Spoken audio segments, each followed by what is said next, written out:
Здравейте на всички и добре дошли в първия клип в канала.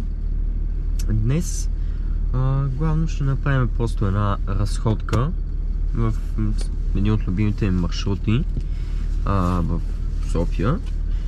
И просто ще си поговорим реално какво предстои в канала. Защото като първи епизод мисля, че е нужно горе-долу да се знае какво предстои в канала за следващи епизоди и предстоящи такива. И така.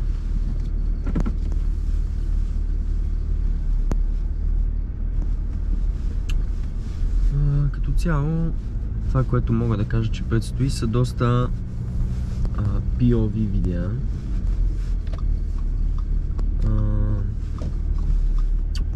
Тук малко ще се затегнем с дядото, защото колата е много дълга и не е като лелете. Много се засилват по тези улици нещо.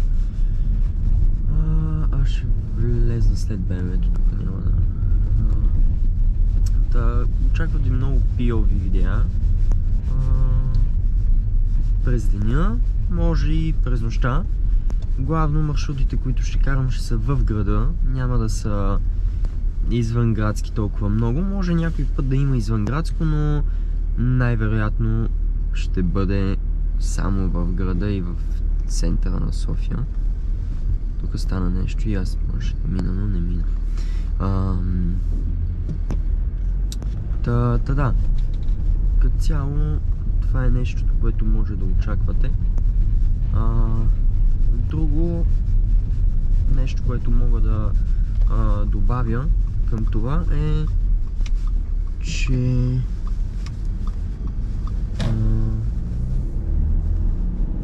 карането, поне при мен, е много важна част от деня ми, защото наистина много обичам да карам и като цяло заради това направих канала, защото така или иначе всеки ден карам и мисля, че ще е готина идея да го споделя това каране, нали? С още някакви интересни ситуации, които се случват, защото както знаете, през деня на един шофьор се случват всякакви ситуации, всякакви работи, които някой път са очаквани, друг път са неочаквани и всичко може да се случи. Така че да, със сигурност има какво да се види.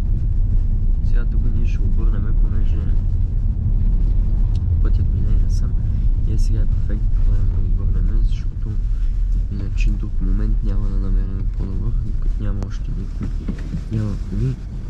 Моята кола още не е закряла, обаче ние е много добре да я натискаме така, но нищо.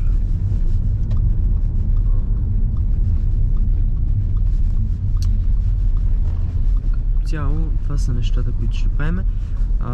Ще ми е много интересно в коментарите да напишете как предпочитате да бъдат видеята с повече говорене и по-малко музика, или с повече музика и по-малко говорене. Просто защото ми е интересно на мен да ми кажете как ги предпочитате реално. Просто дали предпочитате да има по-малко музика и повече говорене, или повече музика, по-малко говорене, или отделни видеа. Може да направим едно видео само с музика и каране, пък друго да си говориме и да караме. Може да ми предложите и различни маршрути, по които мога да карам. Винаги съм отворен за нови маршрути.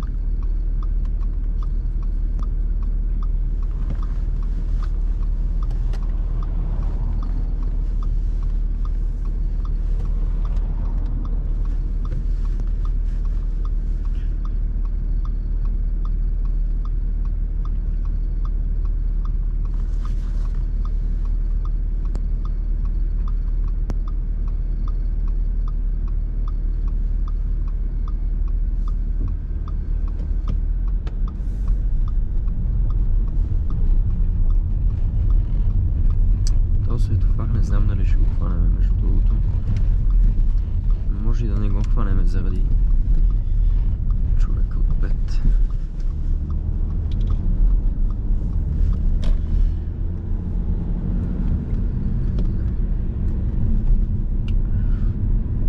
Като цяло този маршрут, към който в момента отиваме, ми е любимия за просто така да покарам малко през деня, защото често се случва така, примерно нямам какво да правя и просто ми се кара, понеже наистина много обичам да карам и минавам по този маршрут главно. Не дейте, червено е. Това е опасно така. Да. Разбира се, няма да засилваме нещо много и така нататък. Въпреки че има някои места, на които може да се засили, като тук. Но трябва да се има предвид, че когато засилваме, винаги трябва да внимаваме и винаги да мислим за безопасността на другите. Защото тя е на абсолютно първо място. Нашата безопасност и безопасността на другите. Защото ние може да искаме да дигнем по-висока скорост, но да е твърде опасно.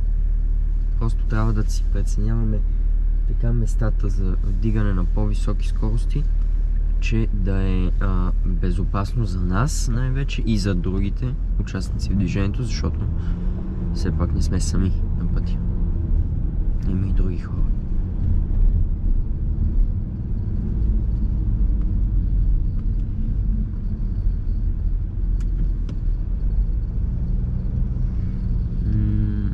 Това е доста такъв хубав маршрут. Поне на мене много ми харесва, защото асфалта е доста хубав. Наистина асфалта е много хубав.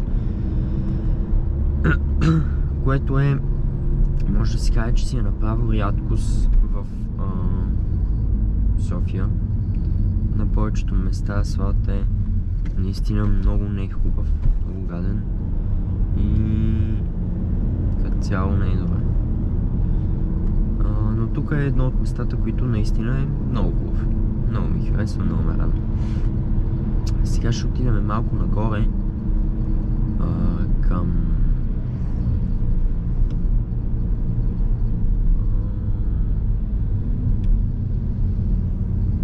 сено, към околовръстното. Така се пада, защото и там асфалт е много хубав. Там асфалт е много хубав и е много така приятен. На мен този маршрут реално ми харесва, защото асфалт е хубав. Няма нещо интересно по него като завои или така нататък, просто асфалт е хубав. И когато няма трафик, може и също така да се понатисне малко повече гъста, но пак казвам, не е с цената на безопасността на другите и на нас.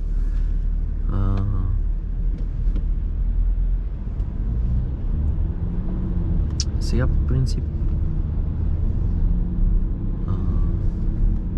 тук ако някой завива, малко ще е гадно. Ма няма никой да завива, май. Да, никой няма да завива.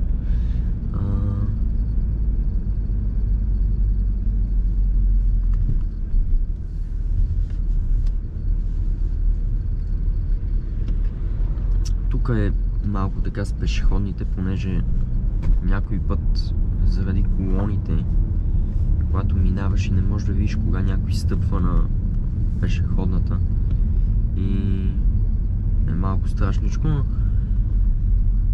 се оглеждаш малко повече, не е проблем.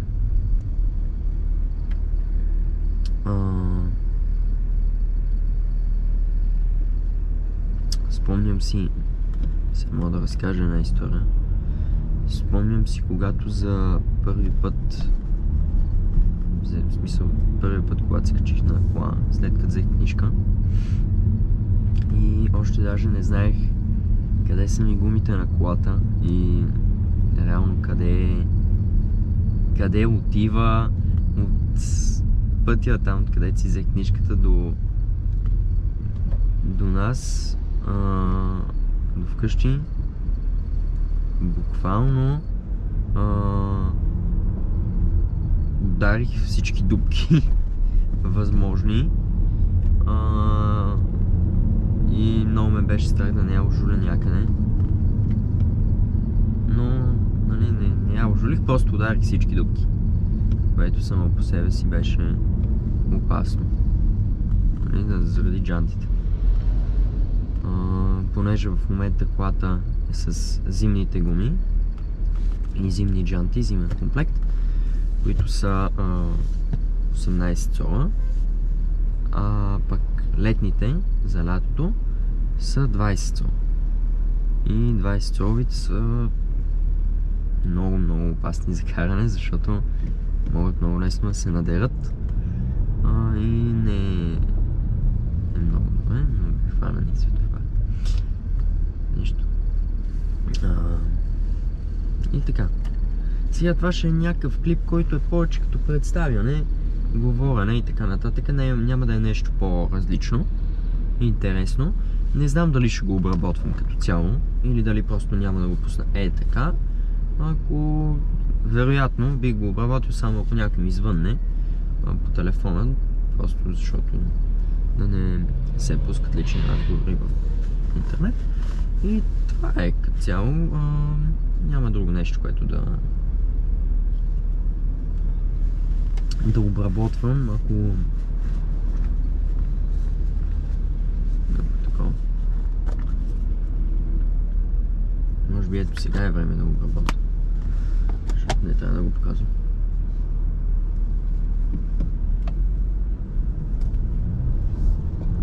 Сега тук е място, което може да се подаде малко газ и може да видим колата реално колко е бъргава.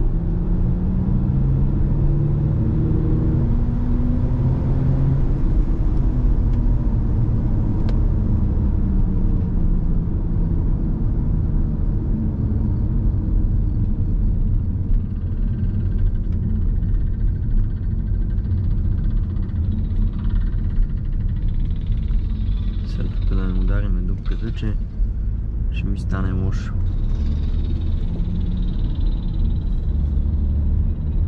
Сега вече вие може да кажете бъргава ли е колата, не е ли? Не знам, за мен е бърза, не е 5, 6, 700 коня, нали, както има коли, но със сигурност не е и 100 коня.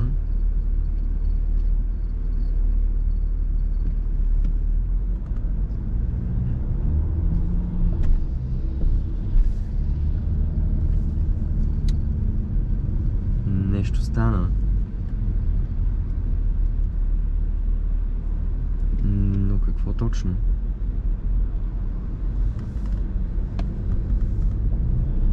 Окей. Няма проблем.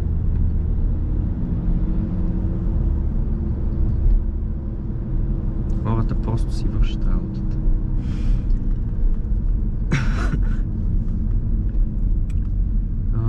Цяло, понеже екватор е доста бърза в бейрите.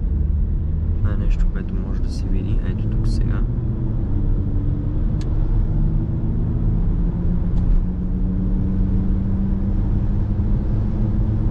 Както казах отново, безопасността на първо място.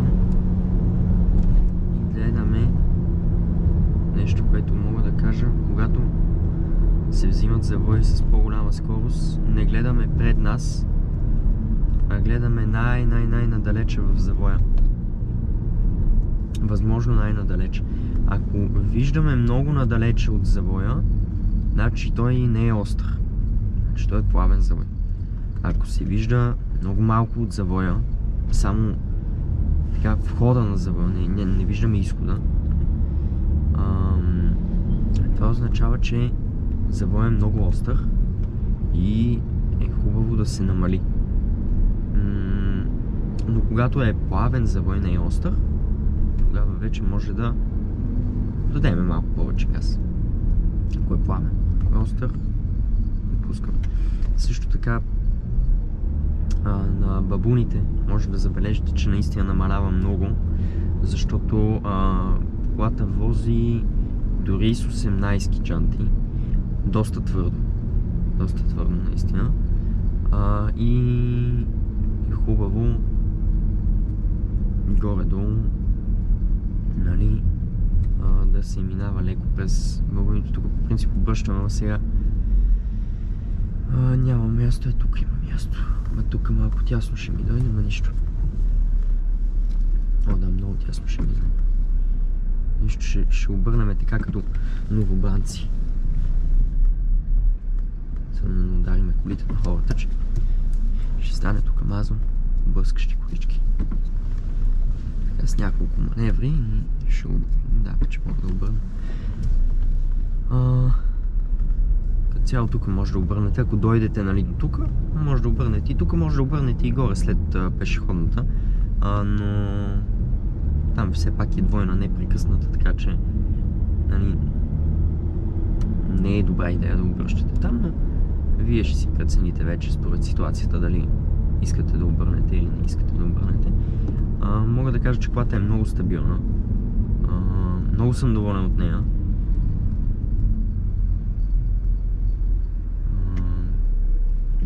Много съм доволен от нея. Единственото нещо, което мога да кажа за нея е, че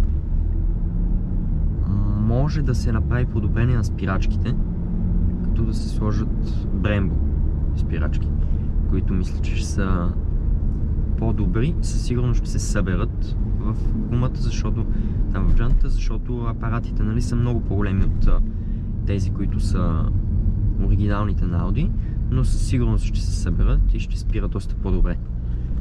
Защото се е случвало да трябва да се спира по-бързичко и, нали, това не беше добра идея, дето той направи. Ако карах малко по-бързо, може да стане беда, но със сигурност колата е пъргава, по-пъргава от другите коли, но сега мога да го атакуваме този леко отдясно. Обаче не знам дали той ще ни позволи да го атакуваме отдясно.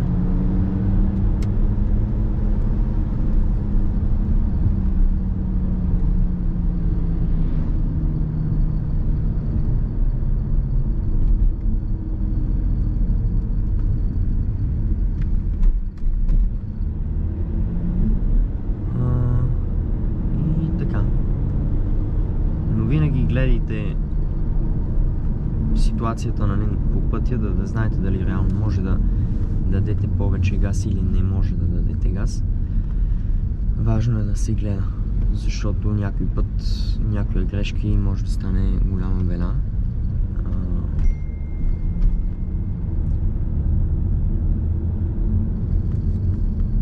Тук има ремонт, покрай който минахме. Ще трябва да влезнем ето тук.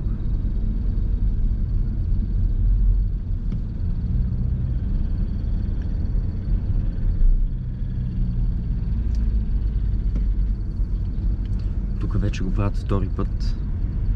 Тук стана една много голяма, като бабунка, която не е много добре да я има. И може би това оправят в момента, реално бабуната. Не знам. Добре?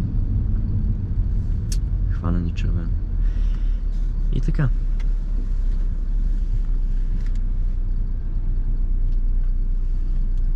Сега като цяло няма да...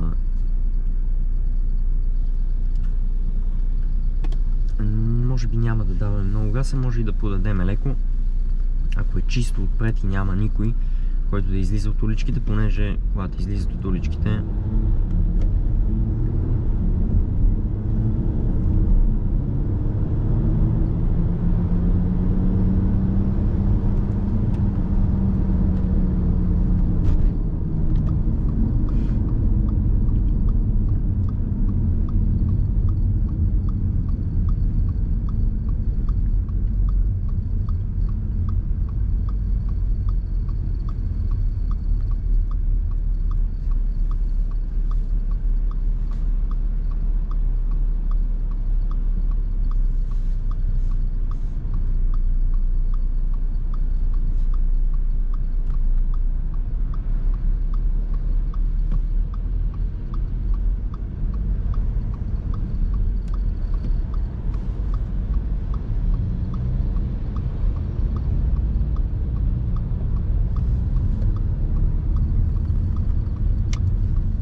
може да пуснем малко музика по принцип и да покараме малко, за да не е такава тишина, понеже аз малко се изчерпах за какво да говоря, но ако имате някакви въпроси, ще се радвам да ми ги зададете в коментарите и аз ще гледам да отговоря на тях, на абсолютно всички. И така.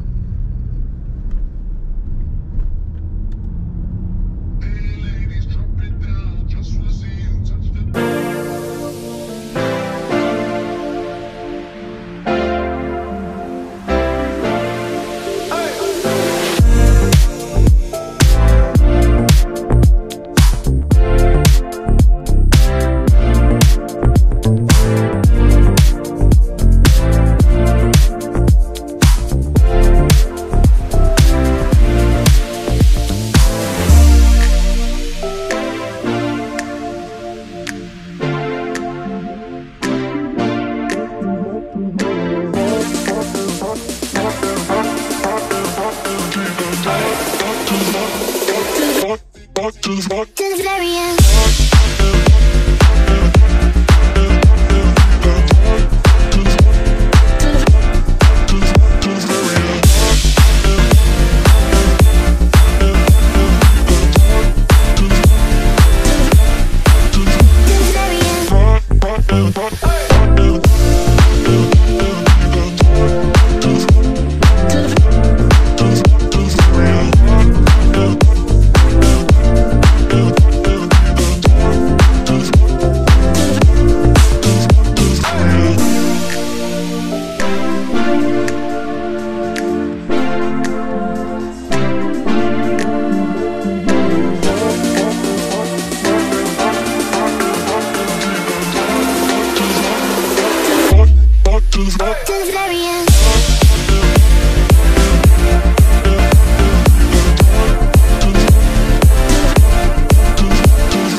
Така, като цяло послушахме малко музика, поговорихме си, говорихме за всичко, което мислех да кажа в това видео и мисля тук да сложа край на епизода.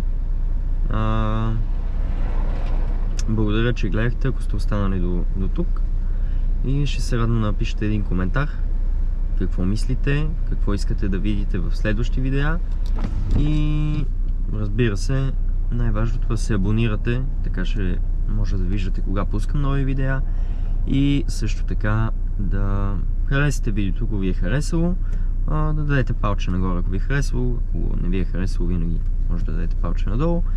И така, много благодаря и чао и до следващия път.